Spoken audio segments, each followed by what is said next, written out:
اعوذ باللہ من الشیطان الرجیم بسم اللہ الرحمن الرحیم۔ السلام علیکم ورحمۃ اللہ وبرکاتہ۔ امید کرتا ہوں سب خیریت سے ہوں گے۔ آج کی اس ویڈیو میں ہم بات کریں گے حدیث نمبر 86 اور 87 کی۔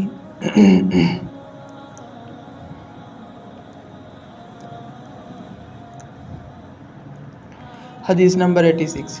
میں عائشہ رضی اللہ تعالیٰ عنہا کے پاس آئی، وہ نماز پڑھ رہی تھیں۔ میں نے کہا کہ لوگوں کا کیا حال ہے؟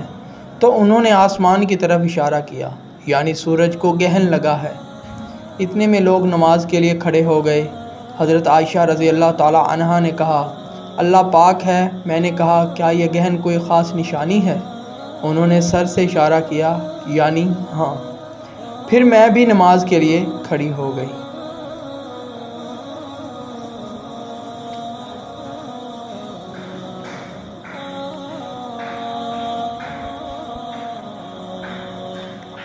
حتیٰ کہ مجھے غش آنے لگا تو میں اپنے سر پر پانی ڈالنے لگی۔ پھر نماز کے بعد رسول خدا صلی اللہ علیہ وسلم نے اللہ تعالیٰ کی تعریف کی اور اس کی صفت بیان فرمائی۔ پھر فرمایا، جو چیز مجھے پہلے دکھلائی نہیں گئی تھی، آج وہ سب اس جگہ میں نے دیکھ لی، یہاں تک کہ جنت اور دوزخ کو بھی دیکھ لیا۔ اور مجھ پر یہ وحی کی گئی کہ تم اپنی قبروں میں آزمائے جاؤ گے۔ مثل یا قرب کا کون سا لفظ؟ حضرت اسماء نے فرمایا، میں نہیں جانتی۔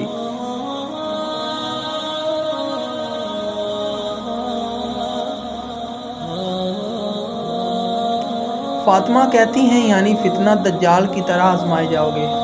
کہا جائے گا قبر کے اندر کہ تم اس آدمی کے بارے میں کیا جانتے ہو؟ تو جو صاحب ایمان یا صاحب یقین ہوگا۔ کون سا لفظ؟ فرمایا حضرت اسماء نے، مجھے یاد نہیں۔ وہ کہے گا، وہ محمد اللہ کے رسول صلی اللہ علیہ وسلم ہیں، جو ہمارے پاس اللہ کی ہدایت اور دلیلیں لے کر آئے، تو ہم نے ان کو قبول کر لیا اور ان کی پیروی کی۔ وہ محمد صلی اللہ علیہ وسلم ہیں۔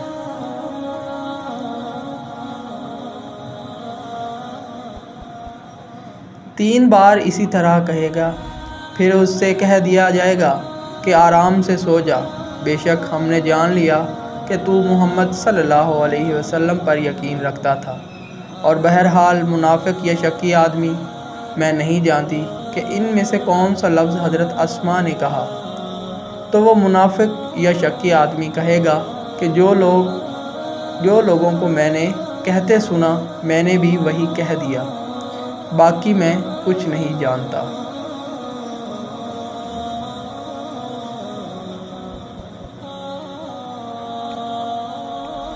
حدیث نمبر 87۔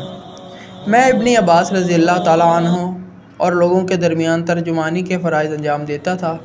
ایک مرتبہ ابن عباس رضی اللہ تعالیٰ عنہ نے کہا کہ قبیلہ عبد القیس کا وفد رسول اللہ صلی اللہ علیہ وسلم کی خدمت میں آیا۔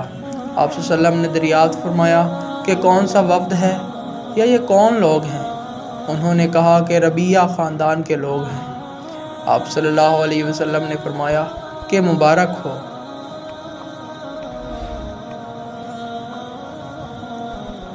قوم کو آنا یا مبارک ہو اس وفد کو جو کبھی نہ رسوا ہو نہ شرمندہ ہو۔ اور اس کے بعد انہوں نے عرض کیا کہ ہم ایک دور دراز کونے سے آپ صلی اللہ علیہ وسلم کے پاس آئے ہیں، اور ہمارے اور آپ کے درمیان کفار مضر کا یہ قبیلہ پڑتا ہے۔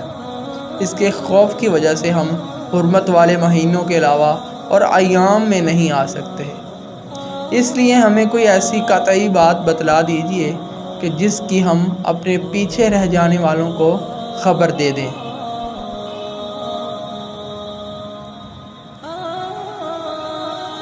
اور اس کی وجہ سے ہم جنت میں داخل ہو سکیں۔ تو آپ صلی اللہ علیہ وسلم نے انہیں 4 باتوں کا حکم دیا اور 4 سے روک دیا۔ اول انہیں حکم دیا کہ ایک اللہ پر ایمان لائیں۔ پھر فرمایا کہ کیا تم جانتے ہو کہ ایک اللہ پر ایمان لانے کا کیا مطلب ہے؟ انہوں نے عرض کیا، اللہ اور اس کا رسول زیادہ جانتے ہیں۔ آپ صلی اللہ علیہ وسلم نے فرمایا، ایک اللہ پر ایمان لانے کا مطلب یہ ہے کہ اس بات کا اقرار کرنا کہ اللہ کے سوا کوئی معبود نہیں۔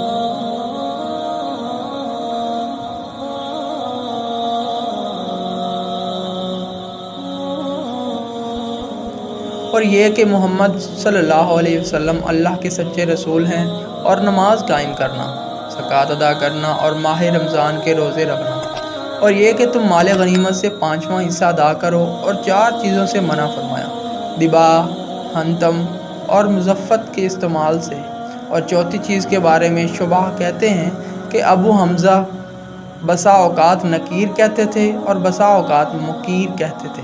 اس کے بعد رسول اللہ صلی اللہ علیہ وسلم نے فرمایا کہ ان باتوں کو یاد رکھو اور اپنے پیچھے رہ جانے والوں کو بھی ان کی خبر کر دو۔ سبحان اللہ۔ یہ تھی آج کی حدیث 86 اور 87۔ صدق اللہ العظیم۔